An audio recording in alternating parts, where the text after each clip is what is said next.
നിങ്ങളുടെ favourite shows ഇനി ഒരിക്കലും മിസ്സാവില്ല. ഇപ്പോൾ C5-ലൂടെ കാണും നിങ്ങളുടെ ഫേവറേറ്റ് ഷോ തികച്ചും സൗജന്യമായി.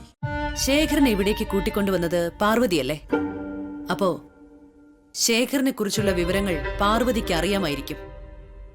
അവളോട് നീയൊന്ന് ചോദിച്ചാൽ ശേഖരൻ പോയി ഒളിച്ചിരിക്കാൻ സാധ്യതയുള്ള ഇടങ്ങള് അവള് പറഞ്ഞു തരും. അപ്പോ ശേഖരന്റെ പിന്നാലെയുള്ള അന്വേഷണം കുറച്ചുകൂടി കൃത്യവും ഈസിയും ആവില്ലേ? അമ്മ എന്താ ഈ പറയുന്നത്? പാർവതിക്ക് എങ്ങനെയാ അയാളെ കുറിച്ചുള്ള കൂടുതൽ കാര്യങ്ങൾ അറിയാനാവുന്നേ?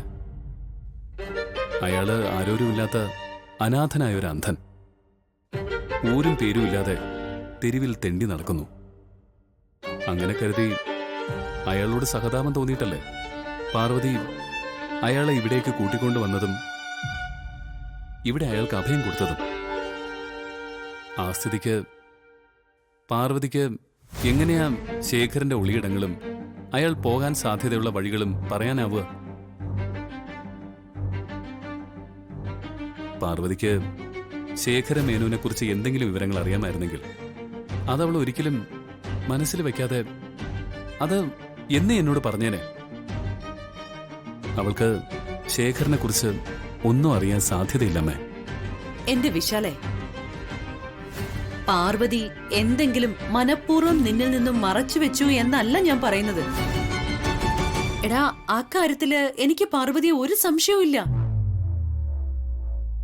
ഞാൻ ഉദ്ദേശിച്ചത് ശേഖരനും പാർവതിയും തമ്മിലുള്ള സംസാരത്തിനിടയില് എന്തെങ്കിലും അയാളെക്കുറിച്ച് എന്തെങ്കിലും ചില വിവരങ്ങള് അയാള് പോലും അറിയാതെ അയാള് പാർവതിയോട് പറഞ്ഞിട്ടുണ്ടെങ്കിലോ, അതിൽ നിന്നും എന്തെങ്കിലും ഒരു ക്ലൂ അത് നമുക്ക് കിട്ടില്ലെന്ന് കരുതി സൂചിപ്പിച്ചതാ.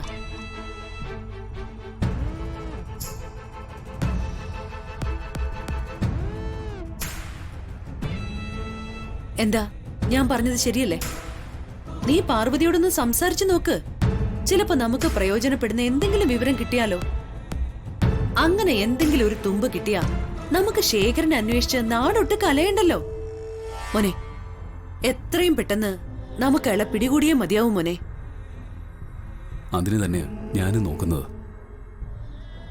എടാ, നീ മടിച്ചു നിൽക്കാതെ പോയി പാർവതിയോട് ചോദിക്ക് മോനെ. എനിക്ക് പ്രതീക്ഷയുണ്ട്. ശേഖരന്റെ അടുത്തേക്ക് പെട്ടെന്ന് ചെന്ന് എത്താനുള്ള ഒരു വഴി എടാ പാർവതിയുടെ നാവിൽ നിന്ന് തന്നെ വരും. നീ ഒന്ന് ചെല്ലടാ. എനിക്കാ പ്രതീക്ഷയില്ല.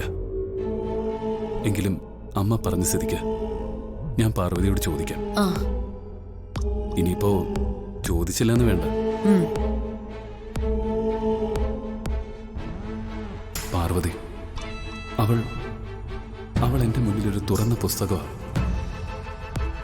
ഞാൻ അറിയാത്ത, എന്നെ അറിയാത്ത ഒന്നും അവളുടെ മനസ്സിലുണ്ടാവില്ല. ഇവിടെ വേഷം കെട്ടി താമസിച്ചിരുന്നത് ശേഖര മേനോനാണെന്ന് എന്തെങ്കിലും തരത്തിൽ അവൾക്ക് അറിയാമായിരുന്നെങ്കിൽ, എന്തെങ്കിലും ഒരു സംശയം അവൾക്ക് തോന്നിയിരുന്നെങ്കിൽ അവളത് അപ്പൊ തന്നെ എന്നോട് പറയുമായിരുന്നു. അയാളെക്കുറിച്ച് അവൾക്കൊന്നും അറിയില്ല. അങ്ങനെ തന്നെ എൻ്റെ വിശ്വാസം. ഇനി അഥവാ അമ്മ കരുതും പോലെ ശേഖര മേനോനെ കുറിച്ച് അവൾ എന്തെങ്കിലും മനസ്സിലാക്കിയിട്ട് എന്നോട് പറയാതിരിക്കുന്നതാണെങ്കിൽ അത് പാർവതിയെ മനസ്സിലാക്കുന്നതിൽ എനിക്ക് പറ്റിയ ഏറ്റവും വലിയ തെറ്റാണ്. ഡൗൺലോഡ് ചെയ്യൂ C5 ആപ്പ്. കാണൂ എല്ലാ എപ്പിസോഡുകളും സൗജന്യമായി.